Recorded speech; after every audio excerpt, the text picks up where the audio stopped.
Hello, dear learners. I welcome you all to this very interesting module on gender, media, and language as part of the MOOC on gender and media. We should note that the intersection of gender, media, and language has been a significant point of inquiry in global communication studies. This triadic relationship plays a crucial role in shaping cultural, social, and political realities, particularly in a country like India. India, with its diverse culture, languages, and social structures, offers a unique landscape to examine how gender norms are constructed, reinforced, and sometimes contested in the media.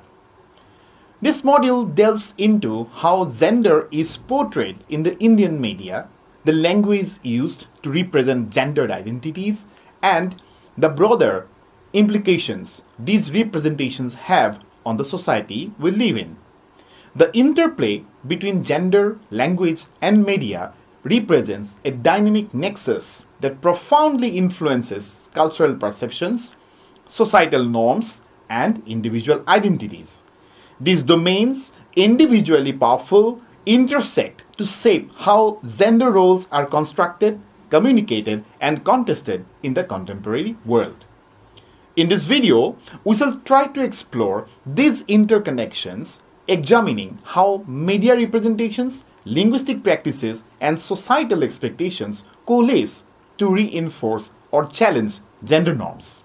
So, the main objectives of this module are to discuss how gender and language works in our society, to see how men and women are represented in media, and to explore how language used in media plays a crucial role in shaping our perceptions and societal attitudes and social attitudes towards gender.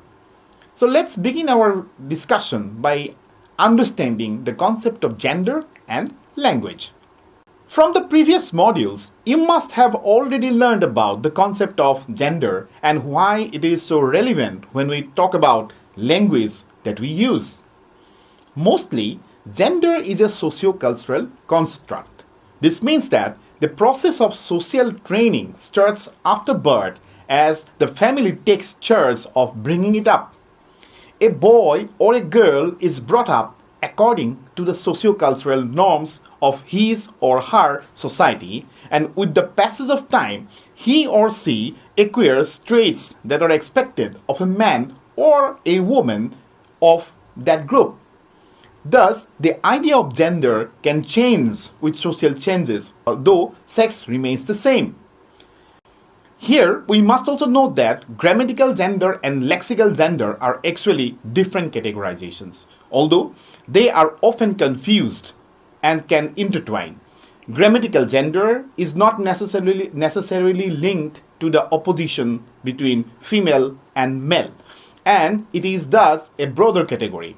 In the so-called gender languages or languages with grammatical gender, every noun, whether it relates to an animate or an inanimate entity, belongs to one of the two gender classes, feminine and masculine, or three gender classes, feminine, masculine, or neuter. Grammatical gender is an inherent property of the noun which controls agreement between the noun itself and the satellite element, which may be an article, adjective, pronoun, verb, numeral, or opposition. Among the linguistic means used to mark gender, we find words like aunt and uncle, pronominal forms like she and he, and so on.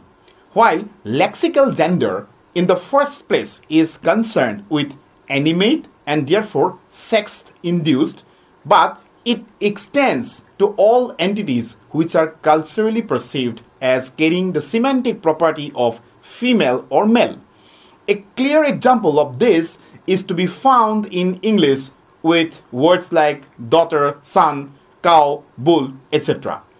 The relationship between lexical and grammatical gender is actually quite complex, and although correspondences can certainly be found, they are not as direct and clear as is often assumed. There is also another kind of gender which is known as social gender, and it is based on stereotypical cultural and social assumptions about the respective roles of women and men in society. It is manifested, for example, in widely held expectations about an architect being a man or a secretary being a woman. Now, if we think about the relationship between media, gender, and language, we find that media and communications are central elements of modern life, while gender and sexuality remain at the core of how we think about our identities and how we communicate our identities through language. With the media containing so many images of women and men and messages about men and women and sexuality today, it is highly unlikely that these ideas could have no impact on our own sense of identity. At the same time, it's unsatisfactory to just assume that people somehow copy or borrow their identities from the media. To complicate things further, we live in a changing time.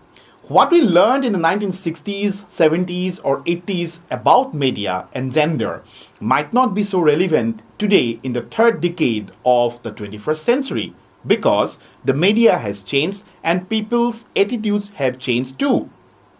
Language in our society is also constantly changing. It is continuously evolving and growing.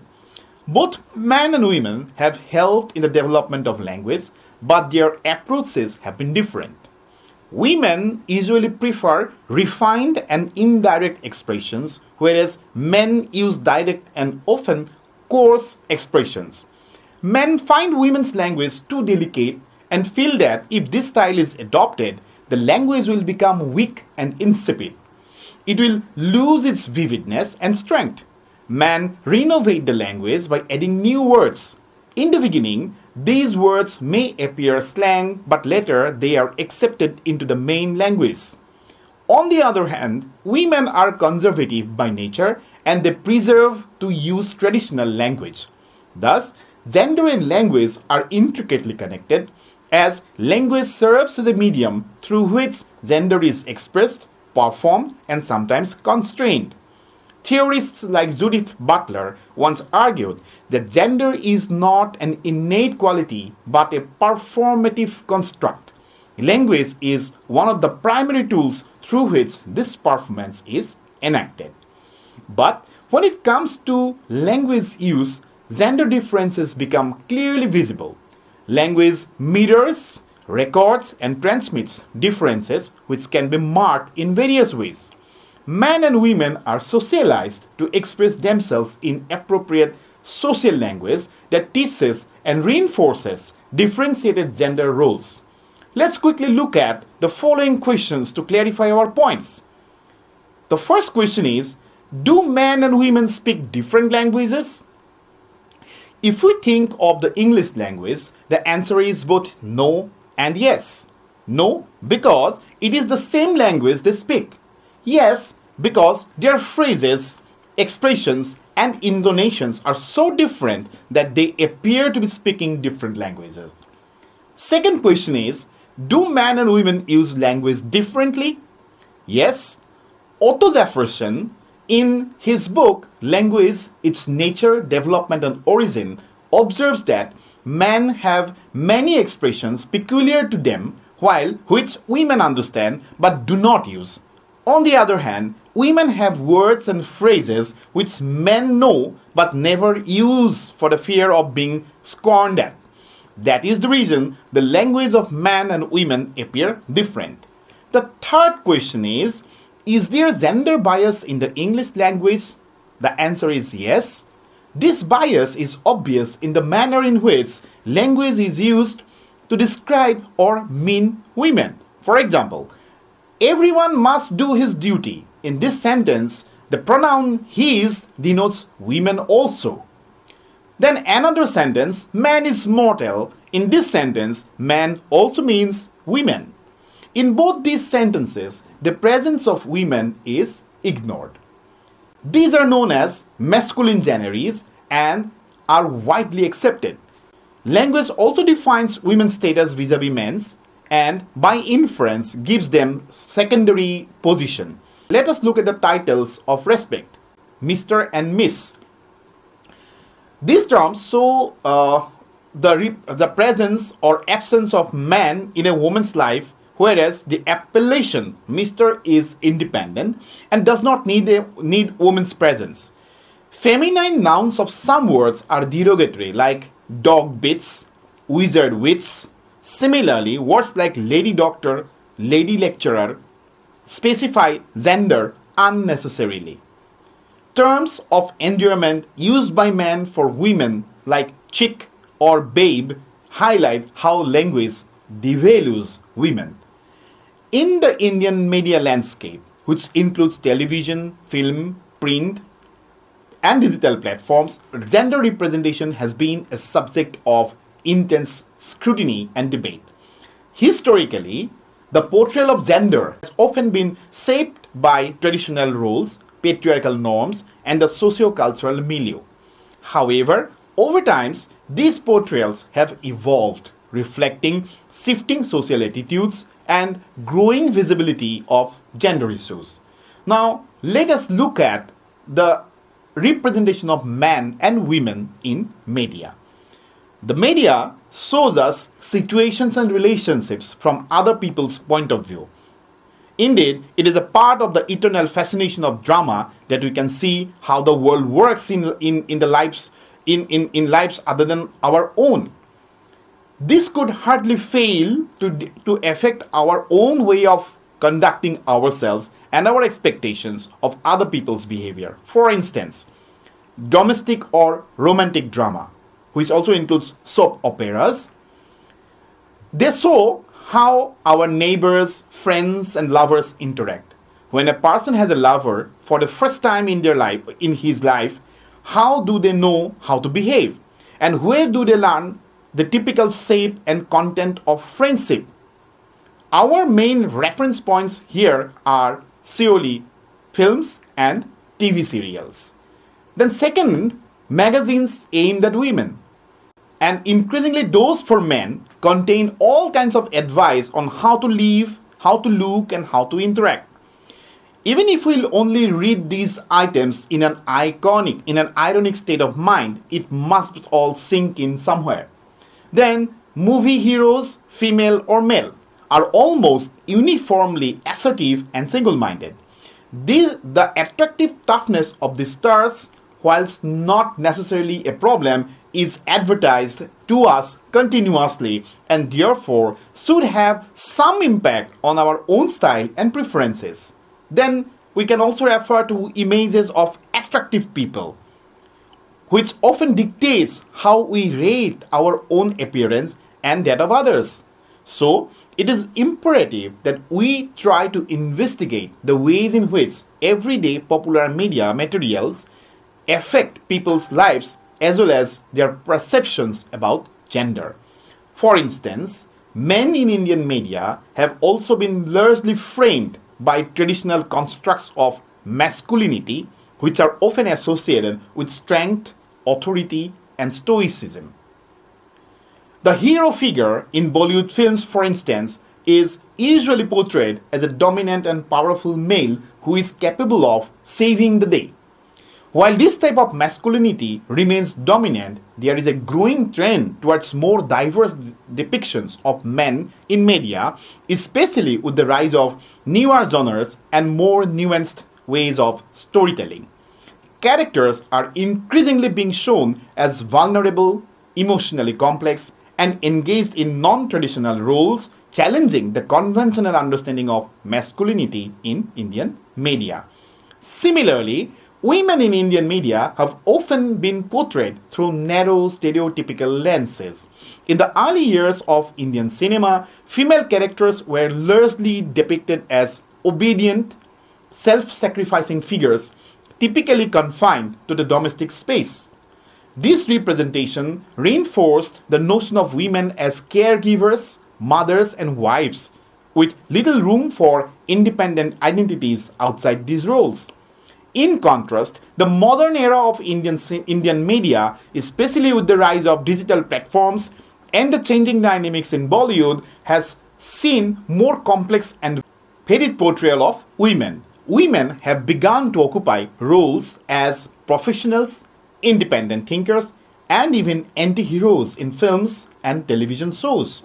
However, the extent of this evolution varies, with some areas still clinging to outdated and regressive gender stereotypes. For instance, in many reality shows or soap operas, women are often shown in romantic or domestic settings, reinforcing gendered expectations of femininity. We shall now look at how language, gender, and media works. As we have learned, language plays a vital role in shaping and reflecting social attitudes towards gender. In Indian media, the language used to represent gendered identities both reinforces and challenges traditional stereotypes. The multiplicity of languages in India adds another layer of complexity, as such language comes with its own set of gender norms and cultural expectations. Our first point of reference is gendered language in Indian media.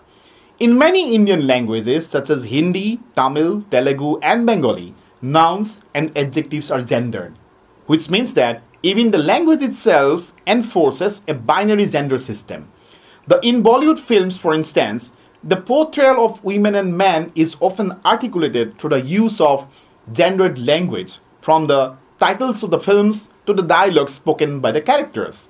The use of endearing terms, possessive pronouns, and even the choice of verbs reinforces traditional gender roles. Women are frequently referred to with diminutive, affectionate terms that denote subservience, while men are addressed with authoritative titles that reflect their perceived superiority. However, there is an increasing awareness and critique of the role of language in perpetuating gender inequality in media. The feminist movement, both globally and locally, has advocated for the use of more gender-neutral language in media. This includes the promotion of neutral terms to describe professions, for instance, actor instead of actress, and the use of inclusive pronouns that do not reinforce binary gender distinctions. Second point of reference is gender stereotypes in advertising. Advertising plays a significant role in shaping perceptions of gender, and it has often been a major vehicle for reinforcing gender norms in India. Advertisements typically employ language that appeals to traditional gender roles. For instance, products aimed at women are often marked using language that emphasize beauty, domesticity, and caregiving. Advertisements for cleaning products, cooking appliances, and beauty products often feature women in domestic setting, subtly reinforcing the notion that a woman's place is inside home. On the other hand, advertisements targeted at men frequently emphasize traits like strength, power, and assertiveness. Men are often depicted as active in outdoor settings, reinforcing a traditional masculinity that is far removed from domestic spaces. These advertisements not only influence consumer behavior but also perpetuate narrow definition of what is meant to be a man or a woman in the Indian society. The third point relates to digital media and the changing language of gender. The rise of social media and digital platforms in India has led to a more democratized space for gender discourse. Online platforms like Facebook, YouTube, Instagram, and Twitter have become spaces for the marginalized voices, including women and LGBTQ+ individuals, and also people questioning traditional gender norms, to engage with media in newer ways. The language used in these digital spaces is often more fluid, inclusive, and intersectional. Hashtags such as #MeToo and body positivity have provided platforms for individuals to speak out against gender-based violence and body shaming. shifting the conversation towards more inclusive and diverse portrayals of gender. Moreover, newer forms of content such as web series and independent films have explored gender with greater sensitivity, offering fresh perspectives on issues like sexual identity, body image, and gender-based discrimination. Now, let us discuss. Now we shall look at how media influences gender perceptions in our society. Media doesn't merely represent gender, it actively constructs it by framing narratives, setting agendas, and privileging certain voices over others. So, if we look at advertising and gender stereotypes, advertising remains one of the most influential forms of media in shaping gender perceptions. Gendered marketing, such as associating pink with femininity and blue with masculinity, begins in childhood and continues throughout life. Advertisements often exploit traditional gender roles to sell products, reinforcing stereotypes about beauty, strength, and success. The next point is to connect new media and gender bias. News coverage also reveals gender biases, often marginalizing women's voices or portraying them through reductive lenses. Studies have shown that women are underrepresented as experts or authorities in news stories and are more likely to be identified by their familial roles rather than professional achievements. Then, social media and gender dynamics. Social media platforms have emerged as spaces for both empowerment and oppression. For instance, movements like Me Too and Black Lives Matter have demonstrated the empowering potential of these platforms by giving marginalized voices a global stage to share their stories and demand accountability. On the other hand, social media has also been a site for oppression, as seen in the proliferation of misogyny, doxing, and cyberbullying, which disproportionately affect women and gender diverse individuals. Additionally, algorithms that amplify polarizing content can exacerbate an online harassment and toxic discourse, further illustrating dual-edged nature of social media. While they provide tools for the marginalized genders to share their voices and challenge norms, they also amplify misogyny, cyberbullying, and gender-based violence. Now, so against this background, what are the strategies for change? The first strategy can be promoting gender-inclusive language in media. Inclusive language practices challenge gender norms by avoiding unnecessary gender distinctions and embracing non-binary identities. For example, using singular they or gender-neutral terms like firefighter instead of fireman can promote equity and inclusivity. Second strategy is media literacy education. Media literacy programs can empower individuals to critically analyze media content, recognize gender biases, and advocate for change. For example, the Media Smart initiative of the UK educates young people on identifying stereotypes and biases in advertisements and media narratives. Similarly, UNESCO's Media and Information Literacy Program works globally to provide resources and training for educators and students to engage critically with media contents, fostering awareness about gender representation. Such initiatives demonstrate the transformative potential of media literacy in promoting equitable and inclusive perspectives. The third strategy can be amplifying the marginalized voices. Diversifying media production by including creators from underrepresented communities. Diversifying media production by including creators from underrepresented communities can lead to more authentic and inclusive storytelling. Representation behind the scenes is as crucial as on-screen representation in challenging stereotypes and fostering inclusivity. So, dear learners, as we come to the end of this video, we have learned that the relationship between gender, media, and language is very complex and multifaceted. While traditional gender roles continue to be reinforced in many media forms, there is also a growing shift towards more diverse, inclusive, and progressive representation of gender. The language used in media plays a crucial role in constructing and challenging these gendered identities, particularly as new platforms and voices emerge.